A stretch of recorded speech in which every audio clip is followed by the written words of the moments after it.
ये है भानु प्रताप प्राकृतिक विद्यालय। यहाँ के आचार्य भानु प्रताप विश्वकर्मा हैं। ये एक भवनहीन विद्यालय।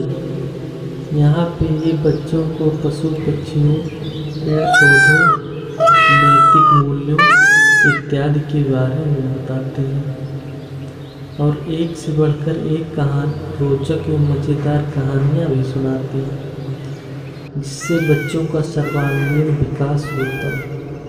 आज के समय में लोग प्रकृति से दूर होते जा रहे हैं। लोग पेड़ों से बने जंगलों की बजाय सीमेंट से बने जंगलों में सारा का सारा समय बिता रहे हैं। पक्षियों की कलरव, मोर का नाचना, कोयल की कुहू कुहू सीमेंट के जंगल में कहाँ मिलेगा। सुबह जल्दी उठकर आम और जामुन बीजना कि कोई आके पहले न मिले, ढीले से आम तोड़ना, शहतूत खाना, ऐसी प्राकृतिक खुशी कृत्रिम जंगल में कहाँ मिलेगी। ये सब प्रकृति, बच्चों और प्राकृतिक आनंद पे ही आधारित है। तो आइए चलते हैं विद्यालय की तरफ।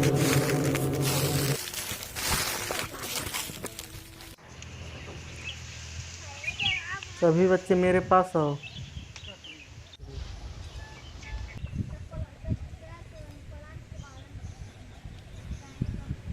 तो बच्चों कहानी शुरू करते हैं। एक जो है बहुत बड़े जंगल में एक पक्षी रहता था और उसके दो नवजात बच्चे थे, छोटे छोटे दो बच्चे थे। और एक बहुत विशालकाय वृक्ष पे जो है घोंसला बना के रहते थे पक्षी।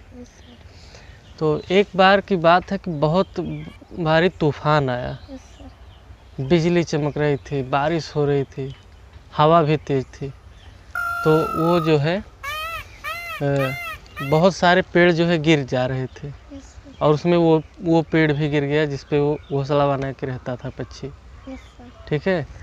तो उसमें जो है उसकी जो बच्चे की माँ थी जो है वो दब के मर गई। और हवा इतनी तेज़ थी, सौभाग्य से जो दोनों पक्षी थे वो उड़ के जो है जंगल के दूसरी तरफ जो है दूर दूर गिरे। धीरे धीरे जो है समय बीतता गया। ठीक है। और वो दोनों बच्चे जो है बड़े होते गए। ठीक।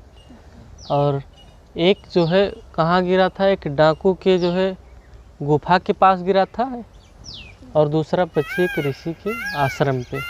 ठीक है। और वो दोनों बड़े हुए, एक गलत संगत में था, एक जो है अच्छी संगत में, ऋषि की संगत में। तो धीरे धीरे जो है समय बीतता गया। फिर एक दिन जो है उस देश का राजा जो है शिकार खेलते हुए एक हिरन को दौड़ाते हुए उस जंगल के बहुत अंत में चला गया। ठीक है। फिर वो जो है थक चुका था और वो जो है उसी जो डाकू की गुफा के पास एक वृक्ष था, उसी के नीचे जाके बैठ गया। इतने में एक आवाज़ आई, पकड़ो पकड़ो, बचने न पाए। और अंदर से जो है वो जो पक्षी बोल रहा था वो उसी पेड़ पे बैठा था और वो वही पक्षी था जो तूफान में जो आके गिर गया था इस तरफ डाकू की गुफा के पास। बहुत डर गया। उसने अपने घोड़े को तुरंत जो है वहाँ से वृक्ष से खोला, तुरंत बैठ के वो भागा वहाँ से। और वो भागते भागते फिर जो है जंगल के जो है दूसरे किनारे पे पहुँचा, जहाँ वो एक ऋषि के आश्रम के पास पहुँचा। वहाँ पे जो है एक वृक्ष के नीचे बैठा। फिर वहाँ भी एक ऊपर से पक्षी ने आवाज़ कहा, आपका स्वागत है आश्रम में। थोड़ा वहाँ पानी रखा रहता है आश्रम में, जाके पानी पीता है, फिर जो है विश्राम करता है कुछ देर। फिर उसके बाद ऋषि आता है। तो राजा जो है ऋषि से पूछता है, मैंने अभी कुछ देर पहले एक पक्षी और देखा था जिसे इस वृक्ष पे है पक्षी, सेम उसी तरीके से वो भी था, लेकिन दोनों के व्यवहार में इतना अंतर क्यों। कहता है कि जो है आप अगर बुरे लोगों के साथ रहोगे तो बुरा व्यवहार धारण करोगे, अगर अच्छे लोगों के साथ रहोगे तो अच्छा व्यवहार अपनाओगे। संगत का असर पड़ता है, इसीलिए जो है दोनों पक्षी के व्यवहार में इतना अंतर है। राजा जो है फिर कुछ देर वहाँ रुकता है, फिर दोनों लोग वहाँ पे बात करते हैं। फिर कुछ देर बाद जो है राजा चला जाता है अपने महल के पास। तो बच्चों, आप लोगों को इस कहानी से क्या शिक्षा मिली? सर जी, हम लोगों को इस कहानी से यह शिक्षा मिलती है कि हम लोगों को बुरे लोगों के साथ नहीं रहना चाहिए, अच्छे लोगों के साथ रहना चाहिए। बस बच्चों, तो फिर चले हम लोग जंगल की सैर पे अब। Yes sir.